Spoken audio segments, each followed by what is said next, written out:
السلام علیکم ورحمۃ اللہ وبرکاتہ۔ ایک صاحب بتاتے ہیں کہ جس وقت میں اسٹوڈنٹ تھا تو میری ایک مبارک ہستی سے ملاقات ہوئی۔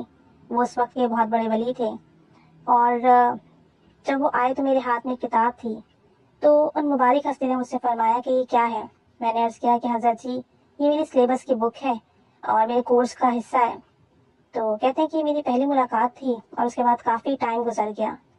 ایک دن یوں ہی ہمارے سالانہ اجتماع تھا اور اس اجتماع میں وہ مبارک ہستی تشریف لائیں۔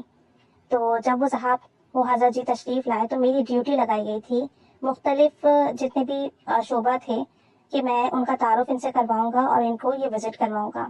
تو جب وہ حضرت جی آ گئے تو میں نے مختلف جو بھی سیکشنز تھے، شعبہ جات تھے، ان کو دکھائے۔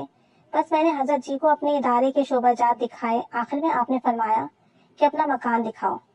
کہتے ہیں کہ میں بہت پریشان ہوا۔ حضرت جی کے ساتھ بہت سے آدمی بھی تھے اور کہتے ہیں کہ میرا مکان بہت چھوٹا ہے۔ خیر میں چپ کر کے انہیں اپنے اس مکان پر لے آیا جو ہمارے تدریسی سینٹر کے ساتھ تھا اور مجھے ملا ہوا تھا۔ بس یہ کمرہ تھا اور اس کمرے میں کچھ خاص سامان بھی نہیں تھا۔ ایک چارپائی تھی اور ایک ٹوٹی ہوئی میز اور کرسی تھی۔ کہتے ہیں کہ میں حیران تھا کہ اتنے سارے آدمی اس کمرے میں کیسے آئیں گے، لیکن جو ہی وہ میرے مکان کے قریب آئے، دروازے کے قریب پہنچے، تو سب ساتھیوں کو یہ کہہ کر واپس کر دیا کہ آپ سب جائیے، میں بس ابھی آتا ہوں۔ تو ادارے کی طرف سے یہ پیغام آیا کہ کھانا تیار ہے۔ تو حضرت جی نے فرمایا کہ میں ابھی آ رہا ہوں، بس آپ لوگ جائیے۔ خیر آپ میرے اس معمولی سے مکان میں اس چارپائی پر بیٹھ گئے۔ جب آپ تشریف رکھ گئے تو آپ نے میری خیریت پوچھی اور مجھ سے کہا کہ تم وہی لڑکے ہو نا، سلیبس والی کتاب والے؟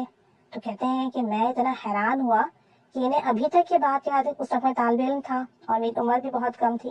میں بہت حیران ہوا کہ آج تک ان کو میری پہلی ملاقات یاد ہے۔ پھر مزید فرمایا کہ آج میں تمہیں ایک عظیم تحفہ دینا چاہتا ہوں۔ کیا تم چاہتے ہو کہ تمہارا مکان خوبصورت ہو، بڑا ہو؟ کیا تم چاہتے ہو کہ تمہارے پاس گاڑی ہو؟ کیا تم چاہتے ہو کہ تم مصنف بن جاؤ؟ کیا تم حج و عمرہ کرنا چاہتے ہو؟ میں حضرت جی کی تمام باتیں سن کر بس دل میں جی کہہ رہا تھا۔ حضرت جی بہت عمر رسیدہ تھے اور میں یہ سمجھ رہا تھا کہ بڑھاپے کی وجہ سے ایسا کہہ رہے ہیں، اور یہ کیسے ممکن ہے؟ آخر حضرت جی نے جوش سے فرمایا کہ وضو کے درمیان والی مسنون دعا پڑھتے رہا کرو۔ میں نے پھر وہی دل میں کہا جی پڑھتا تو ہوں۔ کہنے لگے اب تکبیر اولا سے نماز پڑھو اور ہر فرض نماز کے بعد اس دعا کو کامل یقین کے ساتھ 3 بار پڑھو، اور جب وضو کرو تو وضو کرتے ہوئے مسلسل یہی دعا پڑھتے رہو، اللہم اغفر لی ذنبی ووسیلی فی داری وبارک لی فی رزقی، اللہم اغفر لی ذنبی ووسیلی فی داری وبارک لی فی رزقی۔ کہتے ہیں کہ جب وضو کرو تو یہ دعا مسلسل پڑھتے رہو، اور فرمایا کہ اگر 40 دن کے اندر تم عمرے پر نہ گئے تو مجھے ضرور بتانا۔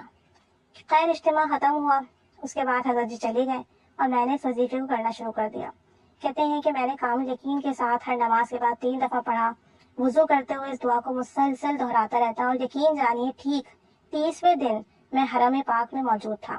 اللہ تعالیٰ نے بڑا احسان فرمایا مجھ پر، مجھے عمرے کی سعادت نصیب ہوئی، سارے خراجات کے انتظامات ہوتے چلے گئے اور بس اللہ کریم نے مجھے بلا لیا۔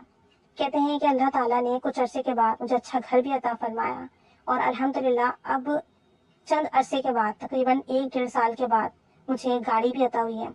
گناہوں کی مکمل معافی چاہتا ہوں اور اللہ تعالیٰ سے مستقل گناہوں سے توبہ کی درخواست کرتا ہوں، اور ساتھ ساتھ اللہ تعالیٰ نے میرے گھر میں وسعت دی ہے، برکت دی ہے، جھگڑے نہیں ہیں میرے گھر میں، لڑائیاں نہیں ہیں، حج اور عمرے کے غائبانہ اسباب بنتے ہیں، اور صرف اس مسنون دعا کو پڑھنے سے۔ ہر وضو کی شروع سے لے کر آخر تک میں یہی دعا پڑھتا رہتا ہوں۔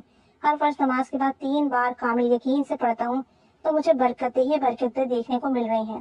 تکبیر اولا کا خاص اہتمام کرتا ہوں، خاص طور پر 40 دن تو مسلسل میں نے یہ دعا پڑھی، اور اس کے بعد الحمدللہ ثم الحمدللہ میرے تمام مسئلے حل ہوتے چلے گئے۔ یہ اس دعا کی برکت ہے۔ تو اگر کوئی شخص یہ چاہتا ہے کہ اسے بڑا گھر ملے، اس کے پاس گاڑی ہو، زندگی کی سہولتیں ہوں، آسائشیں ہوں، بار بار اللہ عز و جل کے گھر کی زیارت نصیب ہو، حج عمرے کی سعادت نصیب ہو، انتظامات ہوتے چلے جائیں، تو وضو کی دعا جو ہے، وضو جب شروع کریں تو اس وقت سے لے کر جب تک وضو ختم نہ ہو اسے پڑھتے رہیں۔ وضو کرنے کے دوران اس دعا کو پڑھتے رہیں، ہر نماز کے بعد 3 بار پڑھیں، اور چاہیں تو آپ اسے دن میں اٹھتے بیٹھتے چلتے پھرتے بھی پڑھ سکتے ہیں۔ اس دعا میں رزق کا وعدہ ہے، تو جو شخص اسے پڑھتا ہے اسے بڑا گھر بھی ملتا ہے، رزق میں بھی وسعت ہوتی ہے، مالی کشادگی بھی آتی ہے، مسئلے بھی حل ہوتے ہیں، اور مسنون دعا ہے۔ تو یہ آپ باوضو بے وضو بھی پڑھ سکتے ہیں، ساتھ ساتھ فیمیل اپنے مخصوص ایام میں بھی پڑھ سکتی ہیں۔ اور اچھی اچھی نیتوں کے ساتھ پڑھیں کہ اللہ تعالیٰ پیسہ دے گا تو اس کی راہ میں خرچ کریں گے، بڑا گھر دے گا تو اس میں ہم ایک گوشہ درود بنا لیں گے، اور ساتھ ساتھ جو ہے نماز کا اہتمام کریں گے، اور لوگوں کے لیے آسانی کا معاملہ کریں گے۔ جب ہمارے پاس آسانیاں آئیں گی، ہمارے پاس رزق و مال کی فراوانی آئے گی، تو جب اچھی اچھی نیتیں کر لیں گے، مخلوق کی خدمت کی نیت کریں گے، تو معاملات اور بھی بہتر ہوں گے۔